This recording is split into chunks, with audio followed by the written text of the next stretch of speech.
Oke, kita mulai materi yang Anda berikan kali ini. Wah, luar biasa menarik. Kita punya transkrip video YouTube tentang imajinasi strategis Putin. Dan isinya ini benar-benar provokatif. Intinya sih video ini punya satu teori besar. Putin punya rencana jangka panjang untuk meruntuhkan apa yang disebutnya Kekaisaran Amerika. Dan dia melakukannya dengan mengeksploitasi tiga kelemahan utamanya. Tepat. Dan argumennya bukan sekedar spekulasi liar loh. Penulisnya ini membangun sebuah kerangka historis, bilang kalau semua kekaisaran besar itu runtuhnya ya karena kombinasi tiga faktor yang sama. Ini semacam resep bencana gitu. Oke, resep bencana. Jadi, apa resep bencana ala Putin ini? Apa saja tiga pilar keruntuhan yang mereka maksud? Pilar pertama, dan ini yang paling klasik, adalah overekstensi. Atau, ya, memaksakan diri secara berlebihan. Ini penyebab kematian kekaisaran nomor satu. Terlibat dalam terlalu banyak perang di terlalu banyak tempat pada saat yang bersamaan. Akar masalahnya, menurut argumen ini adalah hubris. Hubris, kesombongan. Iya, kesombongan yang membuat sebuah kekuatan besar jadi buta terhadap batas kemampuannya sendiri dan, ya, meremehkan strategi lawannya. Seperti petinju yang mencoba melawan tiga orang sekaligus dan akhirnya kehabisan napas ya. Penulis video ini pasti memberikan contoh spesifik untuk Amerika saat ini kan? Tentu saja, mereka menunjuk pada situasi sekarang. Amerika secara finansial dan militer mendukung perang melawan Rusia di Ukraina. Di saat yang sama, mereka mendukung Israel melawan Hamas di Gaza, yang risikonya bisa meluas jadi perang dengan Iran. Dan di tengah semua itu, para pembuat kebijakan di Washington masih menganggap Tiongkok sebagai ancaman nomor satu. Bahkan sampai memulai perang dagang dengan tarif besar-besaran. Ini definisi textbook dari overekstensi. Oke, jadi pilar pertama itu kelelahan militer karena kebanyakan front, masuk akal. Tapi sumber ini juga menyebut utang sebagai pilar kedua. Gimana caranya utang negara bisa jadi senjata yang bisa dieksploitasi lawan? Nah, disinilah letak ironinya. Kekuatan terbesar Amerika juga merupakan kelemahan terbesarnya. Dolar AS itu kan mata uang cadangan dunia, yang memberikan Amerika apa yang disebut hak istimewa selangit. Kemampuan untuk mencetak uang triliunan dolar begitu saja? Betul. Tapi, seiring waktu, kemampuan ini membuat ekonomi menjadi, dalam istilah penulisnya, gemuk, malas, dan korup. Lebih gampang nyetak uang daripada bikin sesuatu. Dan ancamannya datang dari luar, dari negara-negara yang mulai muak dengan sistem ini. Tepat. Ancaman itu namanya BRICS Plus. Ini bukan sekedar klub diskusi, ini aliansi ekonomi yang secara aktif mencoba menciptakan sistem keuangan alternatif. Pukulan telaknya, menurut video ini, adalah saat negara produsen minyak utama seperti Arab Saudi dan UEA bergabung. Ini secara langsung mengancam sistem petrodolar. Bisa Anda jelaskan sedikit soal sistem petrodolar ini? Jadi intinya negara lain harus beli dolar untuk beli minyak, yang secara artifisial menjaga permintaan dolar tetap tinggi, gitu kan? Tepat sekali. Permintaan konstan terhadap dolar itulah yang menopang gunung utang Amerika sebesar 35 triliun dolar. Kalau BRICS Plus berhasil menciptakan cara untuk berdagang minyak tanpa dolar, permintaan itu bisa anjlok. Kepercayaan terhadap dolar akan runtuh dan seluruh struktur utang itu bisa ikut ambruk. Mengerikan, dari kelelahan militer ke kerapuhan finansial, lalu pilar ketiga yang mungkin paling terasa di dalam negeri. Benar, pilar ketiga adalah perpecahan sipil. Ini titik di mana lem perekat sosial sebuah negara, mitos dan narasi pemersatunya mulai terkikis. Argumennya adalah polarisasi politik di Amerika sudah mencapai titik kritis.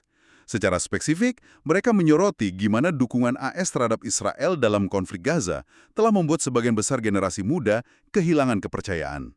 Kepercayaan pada narasi Amerika sebagai kekuatan baik di dunia? Betul. Dan mereka punya data untuk mendukung klaim itu kan? Saya baca bagian yang cukup mengejutkan di transkripnya. Sangat mengejutkan. Mereka mengutip sebuah jejak pendapat yang menemukan bahwa 1/4 anak muda Amerika sekarang percaya kalau Osama bin Laden adalah orang baik. Terlepas dari metodologi surveinya ya, fakta bahwa angka seperti itu bisa muncul menunjukkan betapa narasi pemersatu pasca 9/11, narasi yang jadi dasar kebijakan luar negeri AS selama 20 tahun, itu sudah benar-benar hancur lebur di kalangan generasi baru. Saya paham teori tiga pilarnya, overekstensi, utang, perpecahan. Secara abstrak, ini masuk akal. tapi menghubungkannya dengan perang Ukraina sebagai langkah pertama yang disengaja. Itu rasanya lompatan besar.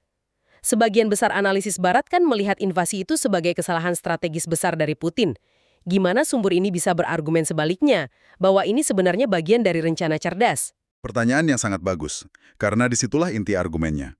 Mereka minta kita untuk melihat kembali ekspektasi Barat pada Februari 2022. Ada 3 asumsi utama waktu itu. Pertama, tentara Rusia bakal hancur. Kedua, sanksi bakal melumpuhkan ekonomi Rusia. Dan ketiga, NATO akan jadi lebih kuat dan bersatu dari sebelumnya. Dan menurut analisis video ini, tidak ada satupun dari ekspektasi itu yang jadi kenyataan? Justru kebalikannya, 180 derajat. Dari sisi militer, argumennya adalah Rusia secara efektif telah memenangkan perang atrisi. Ukraina kehabisan tentara, sementara Rusia terus memproduksi senjata. Dari sisi ekonomi, sanksi itu gagal total. Ekonomi Rusia tumbuh lebih cepat dari Eropa karena dunia non-Barat, Tiongkok, India, dan lainnya, masih butuh minyak, gas, dan gandum Rusia. Moskow bahkan berhasil memutar ekonominya jadi ekonomi perang, yang ironisnya menghidupkan kembali basis manufakturnya. Oke, tapi bagaimana dengan NATO? Bukankah aliansi itu justru berekspansi dengan masuknya Finlandia dan Swedia? Kelihatan lebih bersatu, kan? Secara permukaan, iya. Tapi penulisnya berpendapat bahwa di bawah permukaan, keretakannya justru makin dalam. Contoh utamanya adalah Jerman, mesin ekonomi Eropa. Model bisnis Jerman selama puluhan tahun itu bergantung pada 2 hal, gas murah dari Rusia untuk industrinya, dan pasar Tiongkok untuk jual mobil-mobil mewahnya. Dan Amerika merusak kedua pilar itu? Menurut argumen ini ya, penting untuk kita garis bawahi di sini, klaim bahwa AS yang meledakkan pipa Nord Stream itu tuduhan yang sangat serius dan masih jadi perdebatan sengit. Tapi mari kita ikuti alur argumen sumber ini. Jika kita terima premis itu, ditambah dengan tekanan AS untuk menjauhi Tiongkok, maka AS pada dasarnya telah menghancurkan model ekonomi sekutunya sendiri. Ini menciptakan kebencian dan perpecahan yang mendalam di dalam aliansi. Jadi, perang Ukraina, alih-alih jadi blunder Putin, justru jadi alat sempurna untuk menyerang 3 pilar tadi. Memperparah overekstensi AS, menambah ratusan miliar utang baru, dan memicu perpecahan sipil di dalam negeri? Tepat sekali. Oke, jadi Ukraina menjadi luka yang terus menguras sumber daya Barat. Lalu, video ini menunjuk ke konflik lain, serangan Hamas pada 7 Oktober, sebagai peristiwa lain yang secara strategis menguntungkan Putin. Bagaimana itu bisa masuk ke dalam rencana besar ini? Logikanya adalah bahwa konflik itu adalah pengalih perhatian yang sempurna dan akselerator bagi pilar-pilar keruntuhan tadi. Pertama, itu menghancurkan citra moral Amerika di panggung dunia, terutama di Global South. Kedua, itu menunjukkan batas kekuatan Amerika. Mereka bahkan nggak bisa mengendalikan sekutu terdekatnya, Israel. Dan yang paling penting, itu membuka front potensial baru yang jauh lebih besar di Timur Tengah, yang akan memaksa Amerika meregangkan sumber dayanya yang sudah tipis. Dan di sini ada klaim yang lebih berani lagi, penulis video ini benar-benar menyiratkan Putin mungkin punya andil dalam serangan itu. Mereka nggak bilang secara langsung, tapi berspekulasi kuat. Logikanya sederhana. Cui bono, siapa yang paling diuntungkan? Dengan perhatian dunia dan sumber daya militer AS teralihkan ke Timur Tengah, tekanan terhadap Rusia di Ukraina berkurang drastis. Jadi, dari sudut pandang strategis murni, Putin adalah pemenang terbesar dari tragedi 7 Oktober. Jadi jika kita mengikuti teori ini, apa selanjutnya? Apa prediksi video ini tentang langkah-langkah Putin berikutnya? Mereka menguraikan 5 langkah yang saling berhubungan. Prediksi pertama adalah Putin akan membiarkan perang Ukraina terus membara. Dia nggak akan mengakhirinya dengan cepat, tapi dia juga nggak akan memperluasnya ke negara NATO. Tujuannya adalah menjadikan Ukraina sebuah lubang hitam yang tanpa henti menyedot uang, senjata, dan yang terpenting, persatuan politik Barat. Menarik, jadi bukan kemenangan total, tapi perang tanpa akhir yang melelahkan. Apa yang kedua? Kedua, menggunakan Iran sebagai pengalih perhatian utama. Argumennya adalah Putin akan secara implisit memberikan jaminan payung nuklir kepada Iran. Ini akan memberi Teheran kepercayaan diri untuk memprovokasi konflik skala penuh dengan Amerika dengan keyakinan bahwa nggak akan berani pakai opsi nuklirnya. Dan ada juga pemain lain di Asia yang ikut berperan. Tepat. Prediksi ketiga, Korea Utara akan jadi lebih agresif, memaksa AS mengalihkan lebih banyak asetnya ke Asia Timur. keempat, dari sisi ekonomi, BRICS Plus akan terus berekspansi dan mungkin mengumumkan semacam sistem perdagangan atau mata uang baru. Penulisnya menekankan, sistem ini nggak perlu menggantikan dolar, cukup dengan menciptakan alternatif yang kredibel saja sudah cukup untuk mengguncang kepercayaan pada sistem keuangan yang didominasi AS. Dan yang terakhir tentang Tiongkok. Ya, prediksi kelima adalah Putin akan menjaga hubungan yang sangat erat dengan Xi Jinping. Bukan untuk menyeret Tiongkok ke dalam konflik ya, tapi untuk memastikan Tiongkok tetap netral dan tidak berpihak pada AS. Ini mencegah Washington memainkan kartu Tiongkok untuk melawan Rusia, sebuah taktik klasik dari era Perang Dingin. Untuk benar-benar memahami dasar dari semua argumen ini, kita harus mundur ke masa lalu. Penulisnya membuat perbandingan yang terus terang kedengarannya gila dengan Joseph Stalin. Ya, dan ini adalah bagian paling provokatif dari keseluruhan analisis. Mereka berpendapat bahwa untuk memahami Putin, kita harus memahami imajinasi strategis unik yang dimiliki oleh para pemimpin Rusia, dan Stalin adalah contoh puncaknya. Mereka menggunakan analisis game teori untuk melihat situasi geopolitik di tahun 1939. Oke, coba gambarkan situasinya saat itu. Bayangkan papan catur raksasa dengan 6 pemain utama, Uni Soviet, Jepang, Amerika, Inggris, Jerman, dan Prancis. Secara logik, 5 pemain lainnya seharusnya bersatu melawan Uni Soviet. Kenapa? Karena Uni Soviet punya sumber daya alam tak terbatas, dan, yang lebih penting, ideologi komunisme yang secara terbuka bertujuan menghancurkan mereka semua. Itu ancaman eksistensial.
Untuk benar-benar memahami dasar dari semua argumen ini, kita harus mundur ke masa lalu.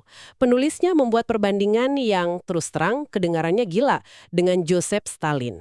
Ya, dan ini adalah bagian paling provokatif dari keseluruhan analisis. Mereka berpendapat bahwa untuk memahami Putin, kita harus memahami imajinasi strategis unik yang dimiliki oleh para pemimpin Rusia, dan Stalin adalah contoh puncaknya. Mereka menggunakan analisis game teori untuk melihat situasi geopolitik di tahun 1939. Oke, coba gambarkan situasinya saat itu. Bayangkan papan catur raksasa dengan 6 pemain utama, Uni Soviet, Jepang, Amerika, Inggris, Jerman, dan Prancis. Secara logik, 5 pemain lainnya seharusnya bersatu melawan Uni Soviet. Kenapa? Karena Uni Soviet punya sumber daya alam tak terbatas, dan, yang lebih penting, ideologi komunisme yang secara terbuka bertujuan menghancurkan mereka semua. Itu ancaman eksistensial. Tapi bukan itu yang terjadi sama sekali. Jauh dari itu. Stalin melakukan sesuatu yang tampaknya nggak logis. Dia menandatangani Pakta Non-Agresi, Pakta Molotov-Ribbentrop, dengan musuh bebuyutannya, Hitler. Ini memberi Hitler lampu hijau untuk menyerang Polandia, yang kemudian menyeret Inggris dan Prancis ke dalam perang. Hanya melawan Jerman, tiba-tiba semua musuh kapitalis Stalin saling bertarung, sementara Uni Soviet duduk manis dan menonton. Tapi bukankah sejarah mencatat bahwa itu adalah kesalahan fatal? Karena pada akhirnya Hitler berbalik dan menginvasi Uni Soviet dalam operasi Barbarossa. Nah, disinilah argumen video ini benar-benar memutarbalikkan narasi konvensional. Mereka berpendapat bahwa operasi Barbarossa bukanlah kegagalan Stalin, melainkan hasil terbaik yang bisa dia harapkan. Tunggu sebentar. Ini benar-benar memutarbalikkan semua yang kita pelajari di buku sejarah. Jadi, sumber ini berargumen bahwa salah satu bencana kemanusiaan terbesar di abad ke-20 sebenarnya adalah kemenangan strategis yang direncanakan.